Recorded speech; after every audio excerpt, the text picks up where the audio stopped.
ಎಲ್ಲರಿಗೂ ನಮಸ್ಕಾರ ಸ್ನೇಹಿತರೆ, ವೆಲ್ಕಮ್ ಟು ಮೈ ಚಾನಲ್ ಸಂತೃಪ್ತಿ ಕಿಚನ್ಗೆ. ನಾನು ಪ್ರಿಯಾಂಕಾ. ಇವತ್ತು ನಾನು ನಿಮಗೆ ಉತ್ತರ ಕರ್ನಾಟಕ ಶೈಲಿಯ ಬೆಳ್ಳುಳ್ಳಿ ಮಂಡಕ್ಕಿನ ಹೇಗ್ ಮಾಡೋದು ಅಂತ ತೋರಿಸ್ಕೊಡ್ತಾ ಇದ್ದೀನಿ.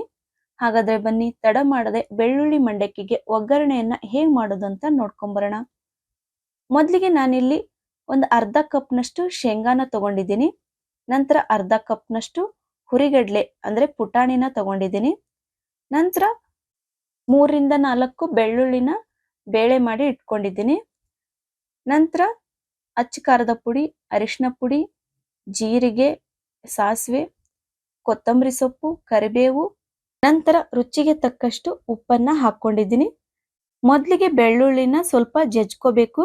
ತುಂಬಾ ಜಜ್ಕೊಳ್ಳೋದೇನು ಬೇಡ, ಸ್ವಲ್ಪ ಜಜ್ಕೊಂಡ್ರೆ ಸಾಕು. ಜಜ್ಕೊಂಡು ಒಂದು ಪ್ಲೇಟಲ್ಲಿ ಎತ್ತಿಡ್ತಾ ಇದ್ದೀನಿ. ಇವಾಗ ಮೊದಲಿಗೆ ಗ್ಯಾಸ್ ಆನ್ ಮಾಡಿ ಒಂದು ಪಾತ್ರೆನ ಇಡ್ತಾ ಇದ್ದೀನಿ. ಒಗ್ಗರಣೆನ ಮಾಡಲಿಕ್ಕೆ ಎಷ್ಟು ಅಡುಗೆ ಎಣ್ಣೆ ಬೇಕೋ ಅಷ್ಟು ಅಡುಗೆ ಎಣ್ಣೆನ ಹಾಕ್ಕೊಂಡ್ರೆ ಸಾಕು. ನಾನಿಲ್ಲಿ ಒಂದು 4 ಸೇರಷ್ಟು ಮಂಡಕ್ಕಿಗೆ ಒಗ್ಗರಣೆಯನ್ನ ಮಾಡ್ತಾ ಇದ್ದೀನಿ. ಎಣ್ಣೆ ಚೆನ್ನಾಗಿ ಬಿಸಿ ಆದ ನಂತರ ಅದಕ್ಕೆ ನಾನೀಗ ಶೇಂಗಾನ ಹಾಕ್ತಾ ಇದ್ದೀನಿ.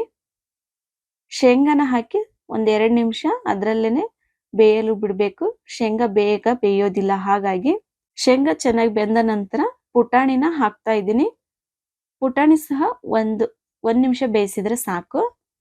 ಇವಾಗ ಜಜ್ಜಿರ್ತಕ್ಕಂಥ ಬೆಳ್ಳುಳ್ಳಿನ ಹಾಕ್ತಾ ಇದ್ದೀನಿ. ನಂತರ 2ರಿಂದ 3 ಒಣ ಮೆಣಸಿನಕಾಯಿನ ತಗೊಂಡಿದ್ದೆ, ಅದನ್ನು ಸಹ ಇವಾಗ್ಲೇನೆ ಹಾಕ್ತಾ ಇದ್ದೀನಿ. ಹಾಕಿದ ನಂತರ 1 ಸ್ಪೂನಿಂದ ಚೆನ್ನಾಗಿ ಮಿಕ್ಸ್ ಮಾಡ್ಕೋಬೇಕು. ಮಿಕ್ಸ್ ಮಾಡ್ಕೊಂಡ ನಂತರ ಇವಾಗ ಕರಿಬೇವನ್ನ ಹಾಕ್ತಾ ಇದ್ದೀನಿ. ಕರಿಬೇವನ್ನ ಹಾಕಿ ಚೆನ್ನಾಗಿ ಮಿಕ್ಸ್ ಮಾಡ್ಕೊಳ್ಳಿ.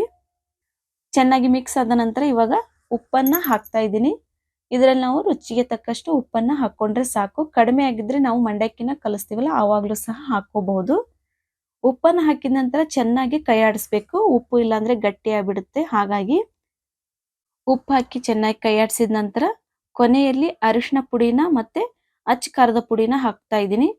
ಇವನ್ನ ಹಾಕುವಾಗ ಗ್ಯಾಸನ್ನ ಆಫ್ ಮಾಡಿಬಿಡ್ಬೇಕು, ಇಲ್ಲಾಂದ್ರೆ ಕಲರ್ ಬರೋದಿಲ್ಲ. ಹಾಗಾಗಿ ಗ್ಯಾಸ್ ಆಫ್ ಮಾಡಿದ ಮೇಲೆನೆ ಅರಿಶಿನ ಪುಡಿ ಮತ್ತೆ ಅಚ್ಚ ಖಾರದ ಪುಡಿನ ಹಾಕೊಂಡ್ರೆ ಒಳ್ಳೇದು. ಕೊನೆಯಲ್ಲಿ ಕೊತ್ತಂಬರಿ ಸೊಪ್ಪನ್ನ ಇಟ್ಕೊಂಡಿದ್ವಲ್ಲ ಅದನ್ನ ಇವಾಗ ಹಾಕಿ ಚೆನ್ನಾಗಿ ಕೈ ಆಡಿಸ್ತಾ ಇದ್ದೀನಿ. ಇಷ್ಟ ಹಾಕಿದ್ರೆ ಇವಾಗ ಬೆಳ್ಳುಳ್ಳಿ ಒಗ್ಗರಣೆ ರೆಡಿ ಆಗಿದೆ.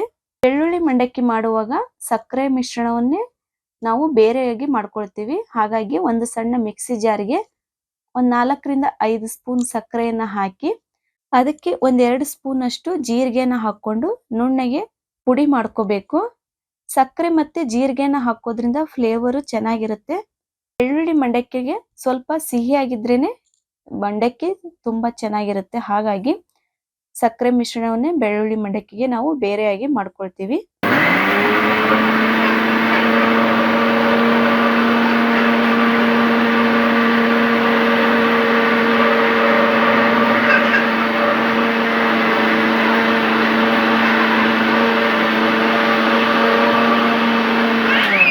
ಮಂಡಕ್ಕಿಗೆ ಒಗ್ಗರಣೆಯನ್ನ ಹಾಕಿ ಮಿಕ್ಸ್ ಮಾಡ್ಕೊಳ್ಳೋಣ.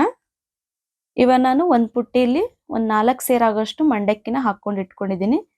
ಮಂಡಕ್ಕಿನ ಆಗಷ್ಟು ಆವಾಗ್ಲೇನೆ ತಗೊಂಬಂದು ಹಾಕಿದ್ರೆ ಒಳ್ಳೇದು. ಇಲ್ಲಾಂದ್ರೆ ಬಿಸಿಲಿಗೆ ಹಾಕಿ ಮಂಡಕ್ಕಿನ ಹಚ್ಚಿದ್ರೆ ಇನ್ನೂ ಚೆನ್ನಾಗಿರುತ್ತೆ. ಇವಾಗ ಇದಕ್ಕೆ ನಾನು ಕಾಯಿಸಿರ್ತಕ್ಕಂಥ ಒಗ್ಗರಣೆಯನ್ನ ಹಾಕ್ತಾ ಇದ್ದೀನಿ. ಒಗ್ಗರಣೆಯನ್ನ ಹಾಕಿ ಚೆನ್ನಾಗಿ ಮಿಕ್ಸ್ ಮಾಡ್ಕೋಬೇಕು.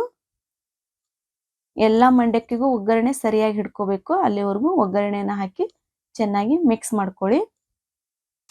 ನಿಮಗೆ ಸ್ವಲ್ಪ ಖಾರ ಕಡಿಮೆ ಆಗಿದ್ರೆ ಇವಾಗ್ಲೇನು ಸಹ ಖಾರ ಮತ್ತೆ ಉಪ್ಪನ್ನ ಹಾಕೊಂಡು ಸಹ ಕಲಿಸ್ಕೋಬಹುದು. ಇವಾಗೆಲ್ಲ ಹಾಕಿದ ನಂತರ ನಾವು ಸಕ್ಕರೆ ಪುಡಿಯನ್ನ ಮಾಡ್ಕೊಂಡು ಇಟ್ಕೊಂಡಿದ್ವಲ್ಲ ಅದನ್ನು ಸಹ ಇವಾಗ ಹಾಕೋಬೇಕು. ಅದು ಸಹ ಎಲ್ಲ ಮಂಡಕ್ಕಿಗೂ ಚೆನ್ನಾಗಿ ಅಂಟ್ಕೋಬೇಕು. ಅಲ್ಲಿವರೆಗೂ ಚೆನ್ನಾಗಿ ಮಿಕ್ಸ್ ಮಾಡಿ. ಇವಾಗ ಮಂಡಕ್ಕಿ ಟೇಸ್ಟ್ ಅನ್ನ ನೋಡಿ ಸಕ್ಕರೆ ಪುಡಿ ಕಡಿಮೆ ಆಗಿದ್ರೆ ಸಕ್ಕರೆನೂ ಸಹ ಇವಾಗ ಹಾಕೋಬಹುದು. ಇವಾಗ ನೋಡಿ ಎಲ್ಲ ಚೆನ್ನಾಗಿ ಮಿಕ್ಸ್ ಆಗಿದಾವೆ. ಕಲರ್ ಸಹ ಎಷ್ಟು ಚೆನ್ನಾಗಿ ಬಂದಿದಾವೆ ಅಂತ.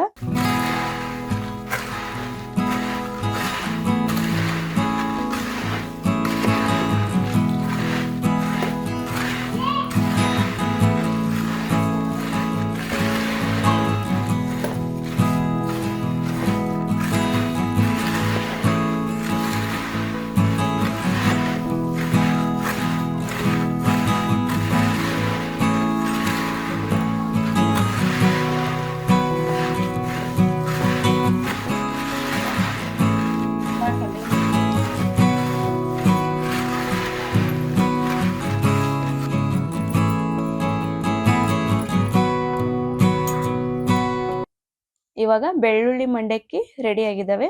ಇದನ್ನ ಒಂದು ತಟ್ಟೆಗೆ ಹಾಕಿ ಅದ್ರ ಮೇಲೆ ಸ್ವಲ್ಪ ಖಾರವನ್ನ ಉದುರಿಸ್ಕೊಂಡು ಈರುಳ್ಳಿ ಜೊತೆಗೆ ತಿಂತಾ ಇದ್ರೆ ಎಷ್ಟು ಸಖತ್ತಾಗಿರುತ್ತೆ ಗೊತ್ತಾ.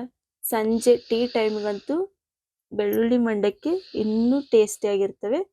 ನೀವು ಮನೆಯಲ್ಲಿ ಬೆಳ್ಳುಳ್ಳಿ ಮಂಡಕ್ಕಿನ ಟ್ರೈ ಮಾಡಿ ಹೇಗಿತ್ತು ಅಂತ ಕಮೆಂಟ್ ಬಾಕ್ಸ್ ಅಲ್ಲಿ ತಿಳಿಸಿ. ಈ ರೆಸಿಪಿ ಇಷ್ಟ ಆದ್ರೆ ಲೈಕ್ ಮಾಡಿ, ಶೇರ್ ಮಾಡಿ, ಸಬ್ಸ್ಕ್ರೈಬ್ ಮಾಡಿ. ಇನ್ನೊಂದು ಆರೋಗ್ಯಕರವಾದ ವಿಡಿಯೋದೊಂದಿಗೆ ಮತ್ತೆ ಸಿಗೋಣ. Bye friends.